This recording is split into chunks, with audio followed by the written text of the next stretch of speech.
তাদের কাছে বিজয় মানে হচ্ছে সামরিক শক্তির বিজয়।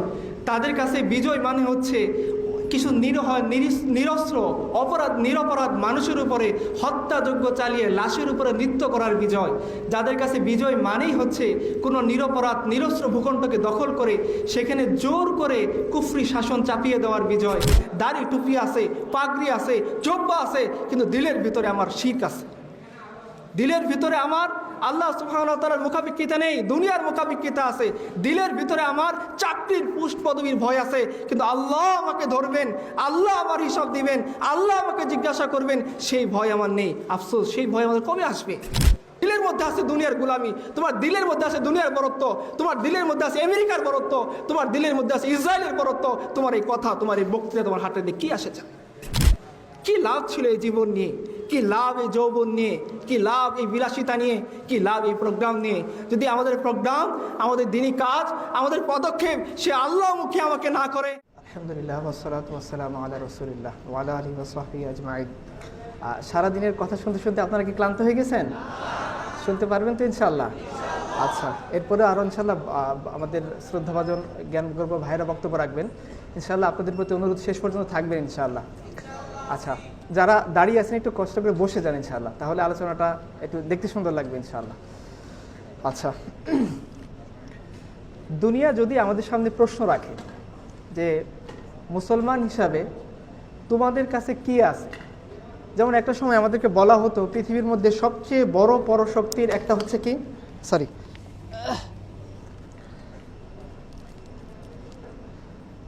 পৃথিবীর মধ্যে সবচেয়ে বড় পরাশক্তির একটা হচ্ছে ইসরায়েল। তাদের কাছে মার্কাভা ট্যাঙ্ক আছে, যেটার দাম আমরা জানি 3.5 কত ডলার? 3.5 billion dollar. আচ্ছা, এরপরে আমাদেরকে দুনিয়া বলতো আমেরিকার কথা। আমেরিকার কাছে কি আছে? কি আছে? পারমাণবিক বোমা। কে বলছেন? ভয় পাওয়ার কারণ নাই, ওটা আপনাকে মারবে না ইনশাআল্লাহ, জোরে বললেও। আচ্ছা, তো আমেরিকার কাছে পারমাণবিক বোমা আছে। আরও রাশিয়ার কাছে কত বড় বড় ট্যাঙ্ক আছে। হ্যাঁ, ইভেন আমরা যে দেশ থেকে ভাগ হয়েছি সে পাকিস্তানের কাছে অনেকগুলো পারমাণবিক শক্তি আছে। আর আমাদের পাশে যে আমাদের যে রাষ্ট্র, তাদেরও পারমাণবিক শক্তি আছে। অ্যাজ এ মুসলিম হিসেবে, মুসলিম কান্ট্রি হিসাবে, বা মুসলিম দেশগুলোর দিকে খেয়াল করেন, যারা নিজেদেরকে মুসলিম দেশ বলে দাবি করে, তাদের কাছে আলটিমেট বলার মতো কিছু নাই। না সেটা অর্থনৈতিক দিক থেকে তাদের কিছু আছে, না সামরিক দিক থেকে বা পলিটিক্যাল দিক থেকে তাদের কোনো অবস্থান আছে। কিন্তু তাদের একটা জিনিস আছে যেটা না আমেরিকার আছে, না রাশিয়ার আছে, না হিন্দুস্তানের আছে, না দুনিয়ার অন্য কোনো কুফফার শক্তির আছে। সেটা কি?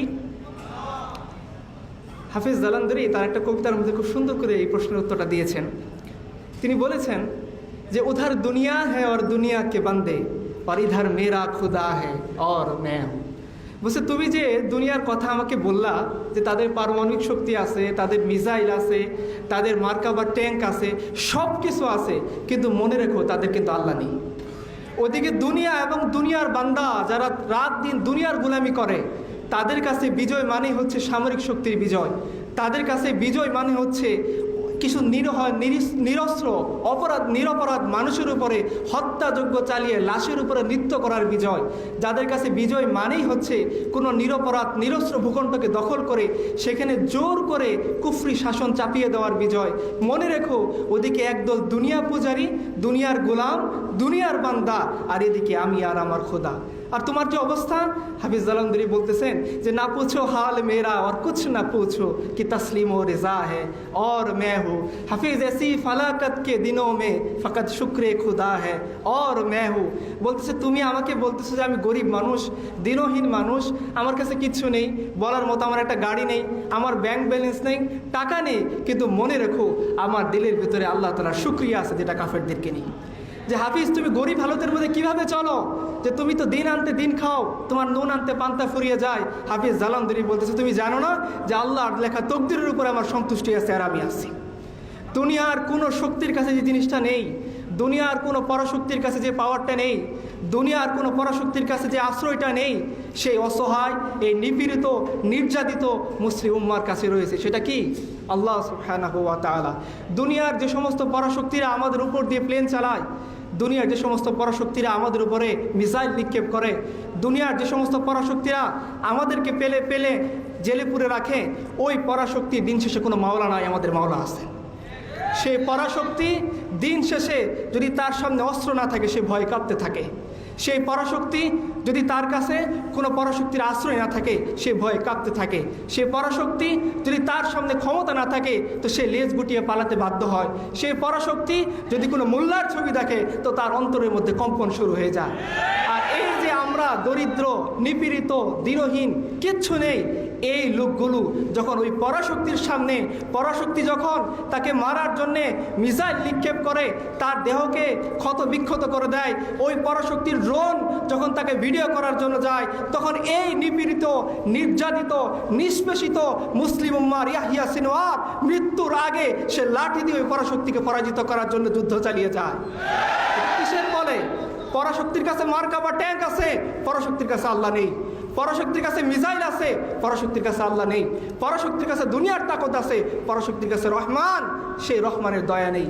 সে রহমান, সেই গফফার, সে সাত্তার, সে রহিম, সে রহমান। আল্লাহ সুবহানাহু ওয়া তাআলা হচ্ছেন আমাদের শক্তি, আমাদের কেন্দ্র, আমাদের পাওয়ার, যাকে কেন্দ্র করে এই দুনিয়ার সকল নিয়ম, আমরা, আমি, আপনি, এই অনুষ্ঠান, আমাদের সকল কার্যক্রম নিয়ন্ত্রিত হয়। আফসোস আমাদের জন্যে, আফসোস সেই মুসলিম উম্মার জন্যে, যে উম্মাকে রাসূলুল্লাহ সাল্লাল্লাহু আলাইহি ওয়াসাল্লাম জামাতের মধ্যে রেখে গেলেন। তিনি যখন মারা যাচ্ছেন সাল্লাল্লাহু আলাইহি ওয়াসাল্লাম, পর্দা ওঠানো হয়েছে। পর্দা ওঠানোর পর তিনি দেখতেছেন আবু বকরের নেতৃত্বে মুসলিম উম্মা নামাজ পড়তেছেন। রাসূলুল্লাহ সাল্লাল্লাহু আলাইহি ওয়াসাল্লাম খুব খুশি হয়ে গেছেন। তো তিনি বলছেন, পর্দা নামিয়ে দাও। তার মৃত্যুর যন্ত্রণা শুরু হয়ে গেছে, তিনি চলে যাচ্ছেন দুনিয়া ছেড়ে। লাস্ট মুহূর্তে যখন ক্রিটিক্যাল মোমেন্ট থাকে জীবনে, আমরা কী মনে করি? মনের মধ্যে কী আসে আমাদের চিন্তায়? যে ভাই, আমার তমুক জায়গায় টাকা পাওনা আছে, এগুলিটা উদ্ধার করে দিও। বা আমি আমার বিবিকে রেখে যাচ্ছি, সন্তান একটা কেবলমাত্র হয়েছে, আমার ওয়াইফ কী খাবে, কী করবেন? অসহায়, তার বয়স, রাসূলুল্লাহ সাল্লাল্লাহু আলাইহি ওয়াসাল্লাম যখন মারা যাচ্ছেন, আম্মা জান আয়েশার বয়স 18, মাত্র 18 বছর বয়সের কিশোরী ওয়াইফকে রেখে তিনি দুনিয়া থেকে চলে যাচ্ছেন। রাসূলুল্লাহ সাল্লাল্লাহু আলাইহি ওয়াসাল্লাম যখন দুনিয়া থেকে চলে যাচ্ছেন, তখন তারই সামনে তার প্রাণপ্রিয় দুইজন নাতি হাসান এবং হুসাইন আছেন, যাদের ব্যাপারে সাহাবায়ে কেরাম রাদিয়াল্লাহু আনহুম যখন এই হাসান হুসাইনের মাথাকে নিয়ে যাওয়া হয়েছে ইয়াজিদের সামনে, বিদায় ওয়ান নিহায়াতে লেখা আছে, ইয়াজিদ লাঠি দিয়ে ওই মাথার উপরে খোঁচা দিচ্ছিল আর বলতেছিল হুসাইনের মাথা। তখন একজন সাহাবী তিনি বলতেছিলেন যে, ইয়াজিদ, তুমি হুসাইনের মুখ থেকে তোমার লাঠি সরিয়ে নাও। আমি নিজে কতবার দেখেছি যে রাসূলুল্লাহ সাল্লাল্লাহু আলাইহি ওয়াসাল্লাম এই হুসাইনের মুখের উপর চুমু খাচ্ছেন, আর আজকে সেই হুসাইনের মুখের উপর লাঠি দিয়ে তুমি অদ্ভুত প্রকাশ করতেছো, লাঠি সরিয়ে নাও। সেই প্রাণপ্রিয় নাতি হাসান রাদিয়াল্লাহু আনহু, সাহাবায়ে কেরাম বলছেন যে রাসূলুল্লাহ সাল্লাল্লাহু আলাইহি ওয়াসাল্লাম নামাজে গেছেন, মাথা উঠাচ্ছেন না কেন? মাথা উঠাচ্ছেন না? একজন সাহাবী হুট করে মাথা উঠিয়ে দেখেন রাসূলুল্লাহ সাল্লাল্লাহু আলাইহি ওয়াসাল্লাম মাথার উপরে হাসান রাদিয়াল্লাহু আনহু বসে আছেন, যার কারণে আল্লাহ সাল্লাল্লাহু আলাইহি ওয়াসাল্লাম সেজদা থেকে মাথা উঠাচ্ছেন না। সেই হাসান জীবিত আছেন, সেই হুসাইন জীবিত আছেন। রাসূলুল্লাহ সাল্লাল্লাহু আলাইহি ওয়াসাল্লাম যাকে নিজের কলিজার টুকরো বলেছেন, সেই ফাতিমা রাদিয়াল্লাহু আনহা জীবিত আছেন। রাসূলুল্লাহ সাল্লাল্লাহু আলাইহি ওয়াসাল্লামের 9 জন স্ত্রী, তারা জীবিত আছেন। কিন্তু রাসূলুল্লাহ সাল্লাল্লাহু আলাইহি ওয়াসাল্লাম যখন দুনিয়া থেকে চলে যাচ্ছেন, তিনি একটাই কথা বলতেছেন যে, দেখো উম্মতেরা, তোমরা আমার শেষ উপদেশগুলো স্মরণ রাখো, তোমরা আসসালাত, নামাজকে ঠিক রাখো, নামাজকে ঠিক রাখো, আর তোমরা তোমাদের অধীনস্থদের দিকে খেয়াল রাখো। রাসূলুল্লাহ সাল্লাল্লাহু আলাইহি ওয়াসাল্লাম ওই অবস্থায় আমাদেরকে লক্ষ্য করে উপদেশ দিয়ে যাচ্ছেন, যে অবস্থায় মানুষ সাধারণত সমস্ত তার যে আকলি শক্তি সেটা হারিয়ে ফেলে মৃত্যুর যন্ত্রণার ভিতরে। রাসূলুল্লাহ সাল্লাল্লাহু আলাইহি ওয়াসাল্লাম চাইলে পারতেন তার পরিবারকে বলে যাওয়া যে, আয়েশা, তুমি কি খাবা? তুমি 18 বছর বয়সে কিশোরী, তোমার পিতাও তো তেমন বেশি ধনী মানুষ না, যা ছিল সেটা তো তিনি যখন মক্কা থেকে হিজরত করে মদিনায় আসেন সব চলে গেছে। আমার নাতি, আমার সন্তান, যে সমস্ত মেয়েদের কন্যা সন্তানকে রেখে গেছি, তারা কি খাবে? এই কথাগুলো রাসূলুল্লাহ সাল্লাল্লাহু আলাইহি ওয়াসাল্লাম মৃত্যুর আগে আমাদেরকে বলে যাননি। বলে গেছেন আমার কথা, বলে গেছেন আপনার কথা, বলে গেছেন উম্মতের নাজাতের কথা। আফসোস, সেই মুসলিম উম্মাহ আজকে রাসূলুল্লাহ সাল্লাল্লাহু আলাইহি ওয়াসাল্লাম রেখে যাওয়া দিন থেকে দূরে সরে গিয়েছে। রাসূলুল্লাহ সাল্লাল্লাহু আলাইহি ওয়াসাল্লাম যে তালিম, যে তরবিয়ত, যে শিক্ষা আমাদেরকে দিয়ে গিয়েছেন, রাসূলুল্লাহ সাল্লাল্লাহু আলাইহি ওয়াসাল্লাম আজকে উম্মত সেই শিক্ষার কথা ভুলে সে পশ্চিমের সামনে মাথা নোয়াচ্ছে, সে পশ্চিমের কাছে সমাধান খুঁজতেছে। কিন্তু আসলে আমাদের কথা কি ছিল? যে আপনি মিল্লাত পার কিয়াস আকওয়ামে মাগরিব সে নাকার খাস হে তারকিব মে কওমে রাসূল হাশিমি। এই যে রাসূলুল্লাহ সাল্লাল্লাহু আলাইহি ওয়াসাল্লাম তার উম্মত রেখে গিয়েছেন, এই উম্মতের সমাধান, এই উম্মতের যে সমস্ত প্রবলেমের সলিউশন, সেটা আল্লাহ সুবহানাহু ওয়া তাআলা ওই সিস্টেমের মধ্যে রাখেন নাই যে সিস্টেম পশ্চিম কায়েম করেছে, যে সিস্টেম পশ্চিম মেনে চলে, যে সিস্টেমের গোলামি পশ্চিম করে, সেই সিস্টেমের মধ্যে আল্লাহ সুবহানাহু ওয়া তাআলা এই উম্মতের সলিউশন রাখেন নাই। কেন? কারণ এক বন্দেগি খুদাই, এক বন্দেগি গদাই, ইয়া বান্দায়ে খুদা বান, ইয়া বান্দায়ে জামানা। ইকবাল বলেছেন যে তুমি যে দুনিয়ার দিকে ছুটতেছো আল্লাহ সুবহানাহু ওয়া তাআলাকে পিছনে ফেলে, তোমার ক্যারিয়ারের দিকে, তোমার ক্ষমতার দিকে, তোমার দাপটের দিকে, তোমার বিসিএসের দিকে, মনে রেখো এটা হচ্ছে দুনিয়ার গোলামি, দুনিয়ার বন্দেগি, দুনিয়ার ইবাদত। আর তোমার সঙ্গে দুইটা অপশন আল্লাহ সুবহানাহু ওয়া তাআলা রেখেছেন। এক বন্দেগি হচ্ছে আল্লাহর, যেখানে কোনো ধরনের শিরকের স্থান নেই। এক বন্দেগি হচ্ছে তাওহীদের, যেখানে কোনো ধরনের শিরকের স্থান নেই। আর এক ধরনের বন্দেগি হচ্ছে দুনিয়ার গোলামি, দুনিয়ার পূজা। হয় তুমি আল্লাহর বান্দা হও, নয়তো দুনিয়ার বান্দা হয়ে যাও। অপশন দুইটা আমাদের সামনে। কিন্তু আফসোস, আজকে সেই রহমান, সে গফফার, সে যুল জালালি ওয়াল ইকরাম আল্লাহ সুবহানাহু ওয়া তাআলা কিয়ামতের দিন সমস্ত মানুষকে সামনে রেখে, যখন সমস্ত মানুষ মারা যাবে, দুনিয়ার কথা বলার মতো কেউ নাই। যারা আসমানে ছিল সে সমস্ত ফেরেশতা, ওনাদের রূহ কবজ হয়ে গেছে, কথা বলার মতো কেউ নাই। কোরআন কারীমের মধ্যে আল্লাহ বলেছেন, তিনি প্রশ্ন করবেন, লিমানিল মুলকুল ইয়াউম, আজকের রাজত্ব, সার্বভৌমত্ব, সার্বভৌম কর্তৃত্ব কার? জবাব দেওয়ার মতো কেউ থাকবে না। আল্লাহ সুবহানাহু ওয়া তাআলা তিনি নিজে জবাব দেবেন, লিল্লাহিল ওয়াহিদিল কাহ্হার। আজকের সমস্ত কর্তৃত্ব, সমস্ত সার্বভৌমত্ব, কর্তৃত্বের মুঠোয় যিনি আছেন তিনি হচ্ছে আল্লাহ সুবহানাহু ওয়া তাআলা, তার উপরে কোনো কথা নাই। আফসোস, সেই মুসলিম উম্মাহ সেই সার্বভৌম আল্লাহকে রেখে সে সার্বভৌম মানুষের গোলামি করতেছে নিজে নাম দিয়ে। আজকে মুসলিম উম্মাহ, আফসোস যে মুসলিম উম্মাহ আজকে সে ক্যারিয়ারকে কীভাবে বেছে নিয়েছে? একদিকে আল্লাহ যেদিকে যেতে বলছেন সে তার বিপরীত দিকে হেঁটে গিয়ে তার ক্যারিয়ারকে বেছে নিয়েছে। কেন? একটু ভালো থাকার জন্যে, একটু ভালো খাওয়ার জন্যে, একটু ভালো পোস্ট পদবীর জন্যে। ওয়াল্লাহি ফাওয়াল্লাহি, একটু ভালো থাকা, একটু ভালো খাওয়া, একটু ভালো অস্ত্র, একটু ভালো তাকত, শক্তি, এগুলোর মধ্যে আল্লাহ সুবহানাহু ওয়া তাআলা কোনো মানুষের মুসলিম উম্মার বিজয় রাখেন নাই। মুসলিম উম্মার বিজয়, মুসলিম উম্মার গায়রত, মুসলিম উম্মার সম্মান আল্লাহ সুবহানাহু ওয়া তাআলা রেখেছেন তার দিকে ফিরে যাওয়ার মধ্যে।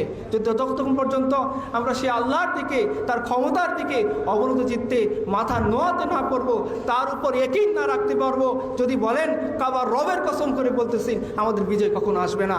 আপনারা জানেন পরাশক্তির কথা বলে যারা আমাদেরকে ভয় দেখাইতো, সেই পরাশক্তি ইসরাইল, ছোটোবেলায় যাদের কথা শুনলে আমরা যখন জাহিলি জীবনে থাকতাম খুব বেশি গর্ব অনুভব করতাম অথবা থরথর করে কাঁপতাম যে ইসরাইল পৃথিবীর মধ্যে একটা সুপ্রিম কান্ট্রি, যারা অনেক বেশি তাকতওয়ালা, অনেক বেশি শক্তিওয়ালা। কিন্তু আল্লাহ সুবহানাহু ওয়া তাআলা দেখিয়েছেন অনেক বেশি তাকতওয়ালা, অনেক বেশি দাপটওয়ালা, অনেক বেশি মিসাইল শক্তির অধিকারী এই শক্তি পৃথিবীর ক্ষুদ্রতম একটা শহর গাজাকে, আমি রাষ্ট্র বলতেছি না কারণ রাষ্ট্র হওয়ার যে আয়তন সেটা তার কাছে নেই, ছোট্ট একটা শহরের কয়েক হাজার মানুষ মিলে 1 বছর ধরে এই পরাশক্তিকে আটকে রেখেছে। এটা কিসের বলে?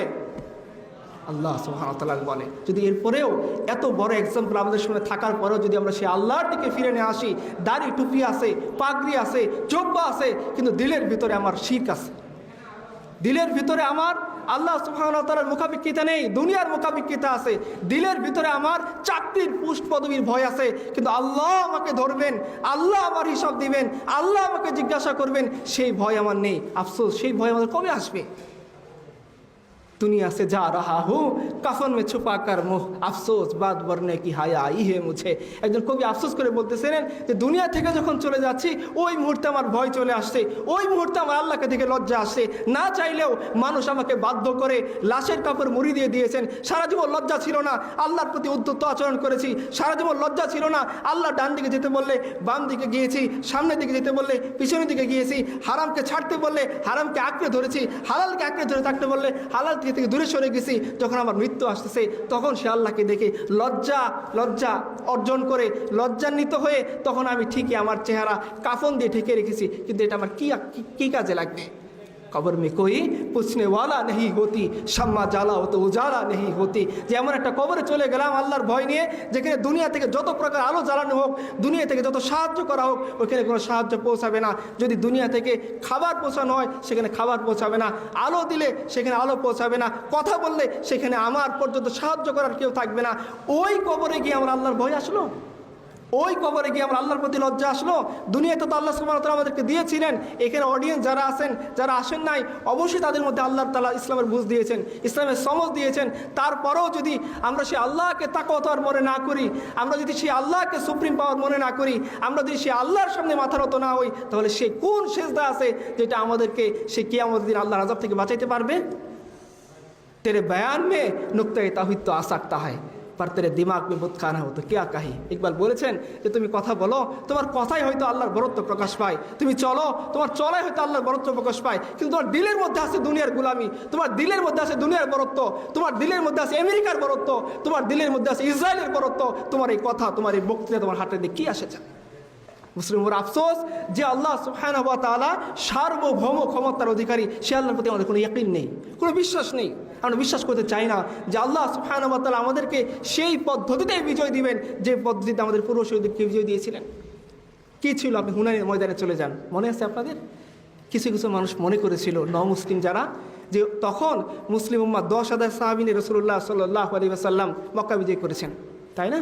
তো এরপর আরও অনেক মুসলিম হয়েছেন, প্রায় 12,000-এর মতো সাহাবী হয়ে গেছেন। ওদিকে কাফেরের সংখ্যা ছিল 20,000-এর মতো। তো অনেকে মনে করছেন যে হয়তোবা এই 12,000 আর 20,000-এর মোকাবেলায় আমরা তো আরও অনেক ক্ষুদ্র ক্ষুদ্র বাহিনী দিয়ে বিশাল বাহিনীর প্রতি জয়লাভ করছি, এই যুদ্ধে মনে হয় আমরা বিনা যুদ্ধেই জয়লাভ করবো। অনেক মুসলিম দুর্বল ইমানদার অনেকে মনে করেছেন, স্ট্রং সাহাবীরা না। ও আমাদের হুনাইনের ময়দান কায়েম হয়েছে। রাসূলুল্লাহ সাল্লাল্লাহু আলাইহি ওয়াসাল্লাম নিজে তার দুলদুল ঘোড়ার উপরে চড়ে তিনি যুদ্ধের ময়দানে অবতীর্ণ। তিনি সিপাহ সালার বাহিনীর প্রধান, চিফ কমান্ডার ইন চিফ।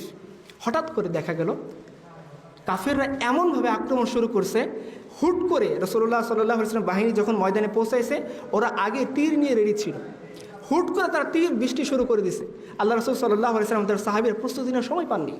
হুট করে তীর বৃষ্টি আরম্ভ হয়ে গেছে, যে যার মধ্যে ভাগা শুরু করে দিচ্ছে। ওই মুসলিম যারা দুর্বল ইমানদারের অধিকারী ছিলেন, সাহাবীরা, বড় বড় সাহাবায়ে কেরাম অবশ্যই না, তারা ময়দান থেকে হাঁটা শুরু করছে। যে যেদিক খুশি দিক বিদিক ছোটাছুটি করতেছে। রাসূলুল্লাহ সাল্লাল্লাহু আলাইহি ওয়াসাল্লাম ময়দানে আসেন। ইতিহাসের কিতাব খুলে দেখেন, বিদায় ওয়ান নিহায়া পড়েন, সিরাত ইবনে হিশাম পড়েন। রাসূলুল্লাহ সাল্লাল্লাহু আলাইহি ওয়াসাল্লামের পাশে মুষ্টিমেয় একজন সাহাবী 10-এর মতো, তার মধ্যে আছেন কি আবু বকর, ওমর, উসমান, আলী, রাসূল সাল্লাল্লাহু আলাইহি ওয়াসাল্লামের চাচাতো ভাই, চাচাতো ভাই। তারপর হচ্ছেন তার আরেক চাচাতো ভাই আবু সুফিয়ান ইবনুল হারিস, আবু সুফিয়ান ইবনুল হারব না, আবু সুফিয়ান ইবনুল হারিস। এই ম্যাক্সিমাম 10 জন সাহাবী তার রাসূলুল্লাহ সাল্লাল্লাহু আলাইহি ওয়াসাল্লামের পাশে। আপনারা দেখেন, আপনাদের যে নেতা, সে রাসূলুল্লাহ সাল্লাল্লাহু আলাইহি ওয়াসাল্লামের ইয়াকিন দেখেন, রাসূলুল্লাহ সাল্লাল্লাহু আলাইহি ওয়াসাল্লামের বিশ্বাস দেখেন, রাসূলুল্লাহ সাল্লাল্লাহু আলাইহি ওয়াসাল্লামের দৃঢ়পদ ভঙ্গি আপনারা দেখেন। যখন তার অন্যান্য দুর্বল চিত্তের অধিকারী লোকেরা তাকে ছেড়ে চলে যাচ্ছে বহু দূরে, তার সামনে 20,000 কাফেররা তাকে টার্গেট করে আক্রমণ করার জন্য এগিয়ে আসছে। সেই মুহূর্তে আমাদের নেতা, আমাদের বিশ্বনবী, আমাদের রাহবার, আমাদের পথ প্রদর্শক, আমাদের মডেল পুরুষ নবী মুহাম্মদুর রাসূলুল্লাহ সাল্লাল্লাহু আলাইহি ওয়াসাল্লাম কী করেছেন? ইতিহাসের পাতাকে জিজ্ঞাসা করেন ইমাম ইবনে কাসির, তিনি বলবেন আমি তোমাকে শোনাচ্ছি ওই মুহূর্তে রাসূলুল্লাহ সাল্লাল্লাহু আলাইহি ওয়াসাল্লাম কী করেছেন। তিনি তার খচ্চর দুলদুলকে নিয়ে, যে গাধা আপনারা জানেন তার স্পিড কম থাকে, সে দৌড়াতে পারে কম, ওই গাধার উপর সওয়ার হয়ে তিনি তার বাহনকে হাঁকাচ্ছেন আর বলতেছেন আনা নবিউল্লাহ কাযিব আনা আব্দুল মুত্তালিব, যে আমি মিথ্যা নবী নই, আমি সত্য নবী, আর আমি আব্দুল মুত্তালিবের বেটা। চলো আমার সাহাবীরা, যার কানে আমার আওয়াজ পৌঁছাচ্ছে, চলো শত্রু বাহিনীর সামনের দিকে। ইতিহাস বলতেছেন নবী করিম সাল্লাল্লাহু আলাইহি ওয়াসাল্লাম 20,000-এর বাহিনী থেকে ভীত হয়ে যাননি, তিনি প্রকম্পিত হয়ে যাননি। তার অনেক সাথী তাকে ছেড়ে দূরের দিকে চলে যাচ্ছে, এটা দেখে তিনি ময়দান ছেড়ে পালাননি।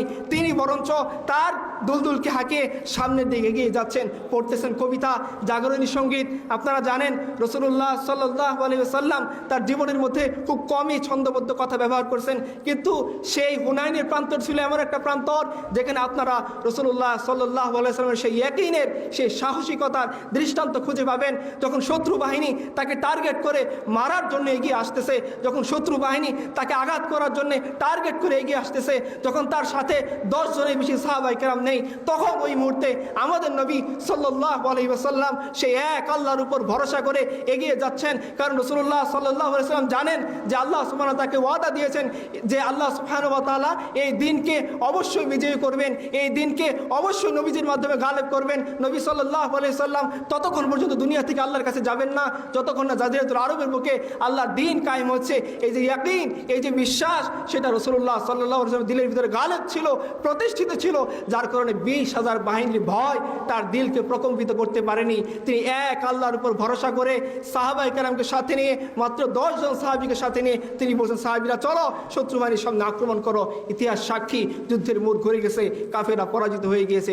আজকে আপনারা, আজকে আমরা, আজকে আমাদের ইতিহাস, আমাদের সমাজ যে শক্তিকে শক্তি মনে করে কাঁদতে থাকে, সে তো আল্লাহ সুবহানাহু ওয়া তাআলার সামনে মশার ডানা পরিমাণ সমান মূল্য রাখে না। রাসূলুল্লাহ সাল্লাল্লাহু আলাইহি সাল্লাম হাদিসের মধ্যে বলে গেছেন, পুরো দুনিয়া যদি আল্লাহ সুবহানাহু ওয়া তাআলার সামনে একটা মশার ডানা সমান মূল্য রাখতো, আল্লাহ সুবহানাহু ওয়া তাআলা কোনো কাফেরকে এক ঢোক পানি পান করতে দিতেন না। আজকে সেই কাফেরের ভয়ে আমাদের দিল কাঁপতে থাকে।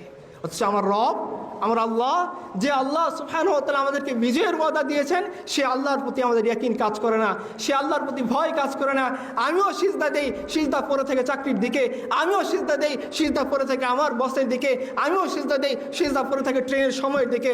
আমার রব, যে আল্লাহ সুবহানাহু ওয়া তাআলা বলেছেন যে ও বান্দা, নামাজ আমি এবং তোমার মধ্যে ভাগাভাগি করে নিয়েছি, তুমি পড়তেছো আলহামদুলিল্লাহি রাব্বিল আলামিন, রহমানের কাছ থেকে জবাব আসতেছে, আমার বান্দা আমার প্রশংসা করতেছে। তুমি পড়তেছো আর রহমানি রহিম, রহমানের পক্ষ থেকে জবাব আসতেছে, আমার বান্দা আমার গুণগান করতেছেন। আপনি যখন শেষে গিয়ে শেষ করলেন গায়রিল মাগদুবি আলাইহিম ওয়ালাদ-দাল্লিন, আল্লাহ বলতেছেন যিনি 7 আসমানের রব, 7 জমিনের রব, আমার আপনার রব, সমস্ত আরশ কুরসির রব, তিনি বলতেছেন যে আমার বান্দা তুমি যা চাইছো তা দিয়ে দেওয়া হয়েছে, তোমার সমস্ত দোয়া কবুল করে ফেলা হয়েছে। সে আল্লাহর সামনে সেজদা দিচ্ছি, দিল পড়ে আছে কোথায়?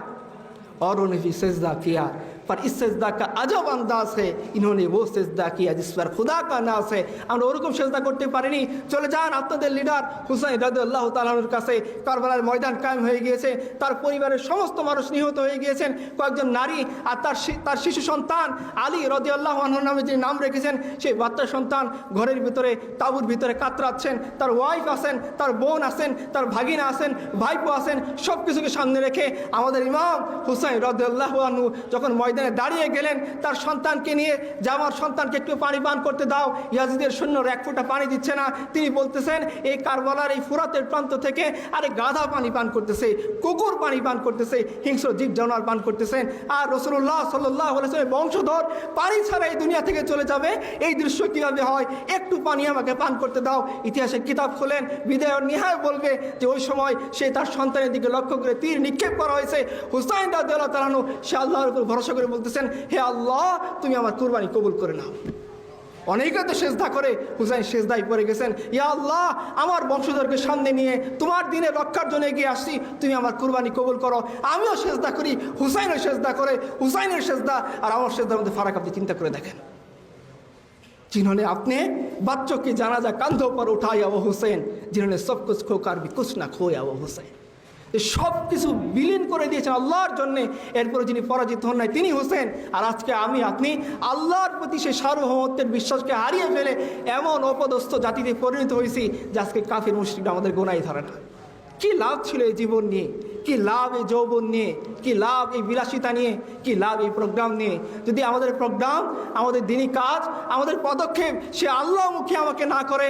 যে আল্লাহ সুবহানাহু ওয়া তাআলা বলতেছেন, আলাম তাআলাম আন্নাল্লাহা লাহু মুলকুস সামাওয়াতি ওয়াল আরদ, ও আমার বান্দারা, অডিয়েন্সরা, তোমরা জানো না যে তোমরা এমন আল্লাহর ইবাদত করো যে আল্লাহ সুবহানাহু ওয়া তাআলা আসমান জমিনের সার্বভৌম কর্তৃত্বের অধিকারী, তবুও কেন সে আল্লাহর দিকে ফিরে আসো না? যে আল্লাহ তোমাদেরকে যে নিজাম দিয়েছেন সেই নিজামের দিকে কেন ফিরে আসো না? আজকে তোমাকে ডেমোক্রেসির বিরুদ্ধে বললে তুমি যে জেগে ওঠো, ডেমোক্রেসির বিরুদ্ধে কেউ আলাপ তুললে তার বিরুদ্ধে আলাপ করো। আল্লাহর বিরুদ্ধে যখন আলাপ হয় তখন তুমি কেন আলাপ তুলো না? যখন রসুলের বিরুদ্ধে আলাপ হয় তখন তুমি কেন আলাপ তুলো না? তোমার ক্যারিয়ার ভার্সেস দিন, তোমার অবস্থান ভার্সেস দিন, তোমার টাকা পয়সা ভার্সেস দিন, যখন দিনের সাথে ক্যারিয়ারের সংঘর্ষ, দিনের সাথে টাকা পয়সার সংঘর্ষ, দিনের সাথে নিজের অবস্থানের সংঘর্ষ, তখন তুমি কেন আমার দিনের ছায়া আশ্রয় নেও না? আর এটা তো সেই দিন যে দিন বদরের ময়দানে 313 জনের বিপরীতে 1000 জনের মোকাবেলায় বিজয় এনে দিয়েছেন। এই দিন তো সেই দিন যেই দিন হুনাইনের ময়দানে 12,000-এর মোকাবেলায় 20,000 ছিল, আল্লাহ সুবহানাহু ওয়া তাআলা বিজয় এনে দিয়েছেন। আর এই দিন তো সেই দিন আহজাবের যুদ্ধের মধ্যে 3,000-এর মোকাবেলায় 10,000 ছিল। শেষ পর্যন্ত আপনারা জানেন, ইতিহাসের কিতাব বলতেছে যে কাফেররা তাদের যে ড্যাগ ছিল, তাদের তাবু ছিল, এগুলো নিয়ে তারা পালিয়ে যেতে বাধ্য হয়েছে। এটা কি সেই দিন না? এটা কি সেই রব না যে রব বদরের ময়দানে বিজয় দিয়েছেন, যে রব আমাদেরকে হুনাইনের ময়দানে বিজয় দিয়েছেন, যে রব ফতে মক্কা দিয়েছেন, যে রব আমাদেরকে ইয়ারমুকের যুদ্ধে বিজয় দিয়েছেন, যে রব আমাদেরকে এমন শক্তি দিয়েছেন? কোন শক্তি?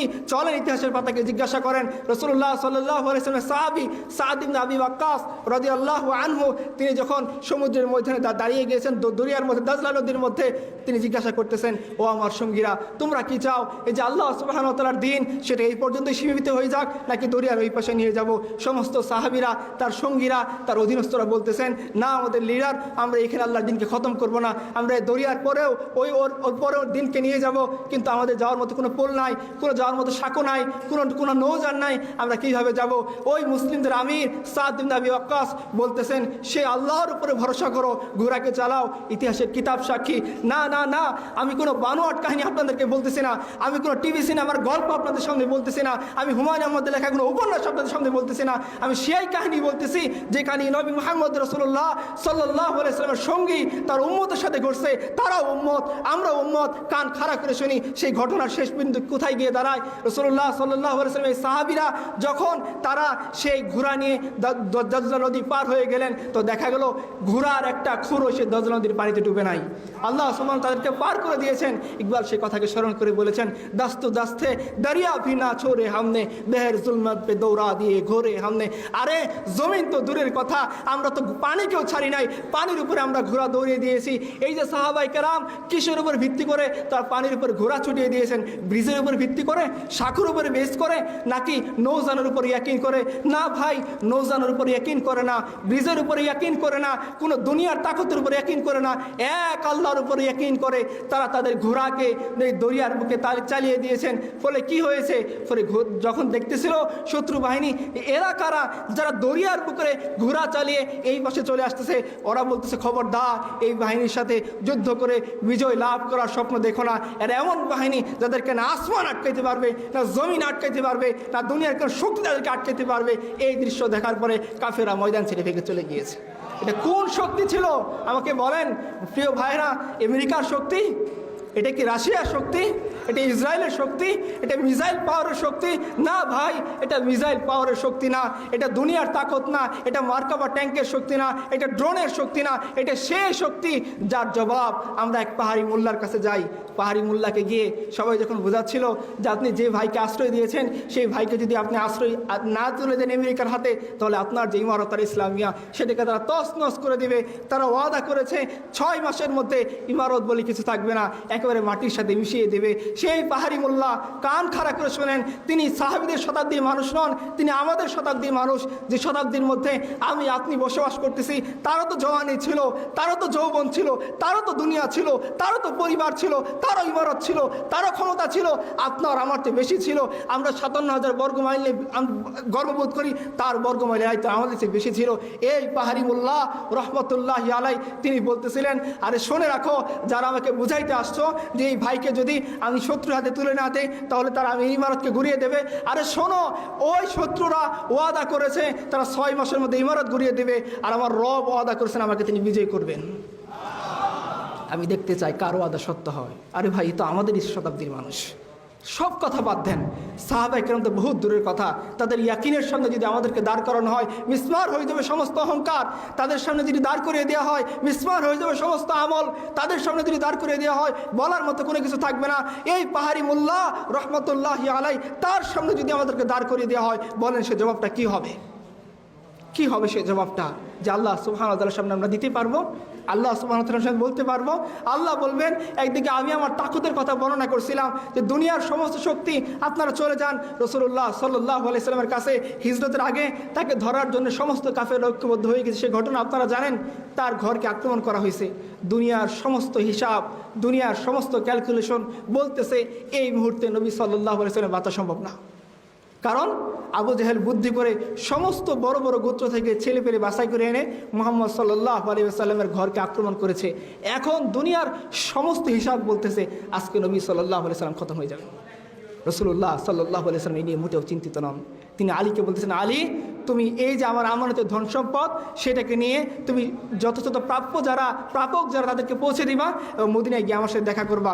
আজকে যুবকরা আলী হতে চান, দেখেন যখন শত্রুরা রাসূলুল্লাহ সাল্লাল্লাহু আলাইহি ওয়াসাল্লামের বাহিনী রাসূলুল্লাহ সাল্লাল্লাহু আলাইহি ওয়াসাল্লামকে মারার জন্য ঘেরাও করে রাখছে, জীবন বিপন্ন, নিশ্চিত মৃত্যু। এই মুহূর্তে রাসূলুল্লাহ সাল্লাল্লাহু আলাইহি ওয়াসাল্লাম আমানতের ভার দিচ্ছেন আলীকে, আর আলী বলতেছেন, ইয়া রাসূলুল্লাহ আপনি নিরাপদে চলে যান, আমি আপনার বিছানায় রিস্ক নিয়ে পড়ে থাকবো এবং আমি সত্যি আপনার যে সমস্ত হকদার আছে তাদেরকে আমানতের মাল বুঝিয়ে দিয়ে মদিনায় গিয়ে আপনার সাথে দেখা করব। কেন আলী রিস্ক নিচ্ছেন? আলী জানেন রাসূলুল্লাহ সাল্লাল্লাহু আলাইহি ওয়াসাল্লাম মিথ্যা কোনো কথা বলেন না। আরে তিনি তো এমন নবী যিনি কখনো বানিয়ে কথা বলেন না। তিনি তো এমন নবী যখন তার ওয়াইফের বিরুদ্ধে অপবাদ দেওয়া হয় তিনি ওই ছাড়া কোনো প্রশ্ন করেন না। সেই নবী যেহেতু বলছেন যে মদিনায় গিয়ে আমার সাথে দেখা করবা, তার মানে দুনিয়ার কোনো শক্তি আলীর জীবন নিতে পারবে না। আলী এই ইয়াকিন রাখতেন, যার কারণে আলী বড় একটা রিস্ক নিয়ে ওই বিছানায় থেকে গেলেন। রাসূলুল্লাহ সাল্লাল্লাহু আলাইহি ওয়াসাল্লাম দুনিয়ার সমস্ত ক্যালকুলেশনকে ভুল প্রমাণ করে দিয়ে তিনি বের হলেন।